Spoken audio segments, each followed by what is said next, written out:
சினிமாவில் வந்து ரொம்ப பாப்புலரான சிரிப்பு முதல்லன்னு பார்த்தோம்னா அட்டகாசமாக சிரிக்கக்கூடிய PS வீரப்பா. ஆமாம். அது வில்லன் சிரிப்பு. ஆமாம். பட்டு மதன் பாபுடைய சிரிப்பு எல்லாரும் வந்து ஒரு குதூகலிக்க வைக்கும், எல்லாருக்கும் ஒரு மகிழ்ச்சி அலை உருவாக்குன்ற சிரிப்பு வந்து மதன் பாபு. இந்த சிரிப்பை வந்து பிராண்ட் பண்ணது யார் சொல்லுங்கள் ஃபஸ்ட்டு? இதை பிராண்ட் பண்ணது நான் தான். இதில் இந்த சிரிக்கிறத பண்ணி காட்டணுன்ட்டு என்னமா பண்ணுறான் பாடுறான்னா நம்ம வீட்டில் சுந்தரம் மகேந்திரா எல்லாருமே பண்ணோன்னா அதை ராதா ரவி நான் சிரிக்கிற சீன் மட்டும் வந்து பார்த்துட்டு போடுவாங்க. அது மட்டும் எங்கேயாவது இருந்தால் அதுக்கு ஒரு தனி பேன் செட்டப்பு. ஆமாம். அதே மாதிரி நம்ம ரஜினி சார்லேருந்து எல்லாருமே வந்து என்னை தனியாக கூப்பிட்டு சொல்லுவாங்க. சத்யராஜ் சார் வந்து மேடையிலே சொன்னார், என்னங்க இந்த கிட்டார் தட்டிகிட்டு இருக்கிற வந்து இங்கே வந்து மேடையில் வந்தார், அழைச்சிட்டு போயிட்டார், இவரெல்லாம் வந்து சினிமாவில் நம்ம பழப்பம் என்ன ஆகுதுன்ற லெவலில் சொல்லிட்டார். பட் நாம் வந்து எப்போவுமே ரொம்ப காதலை ஏற்றிக்க மாட்டோம், நமக்கு தெரியும் இதை பற்றி.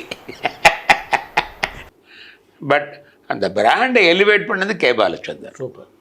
நான் வந்து எங்கள் அப்பா இதே மாதிரி சிரிப்பார். அப்படியா? ஆமாம். அந்த ரோடு ஃபுல்லாக கேட்கும். அவருக்கு உள்ளவங்க நிறைய ஃப்ரெண்ட்ஸு ஒரு 11 மணிக்கு சேருவாங்க. அவர் ஆஃபீஸ் வந்து அச்சகம் வச்சுருந்தார். அப்போ வந்து அந்த சிரிப்பே வந்து அவ்வளோ பெருசாக கேட்கும்.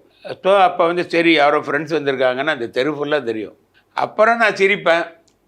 சிரிக்கும் போது அதான் இந்த ஒய்ஜி மகேந்திரா ட்ராமா அது இதில் நாடகத்துக்குள்ளே சில கூத்தெல்லாம் நடக்கும். அதுதான் எனக்கு இன்ட்ரெஸ்ட். இல்லாட்டி ஒரே நாடகத்தை 100 நாள் எவன் பார்ப்பான். ஸோ அதில் நடக்கிற தப்புகள் இருக்கும். அதை பார்க்கும்போது சிரிச்சுட்டே கிட்டாரை விட்டுருவேன்.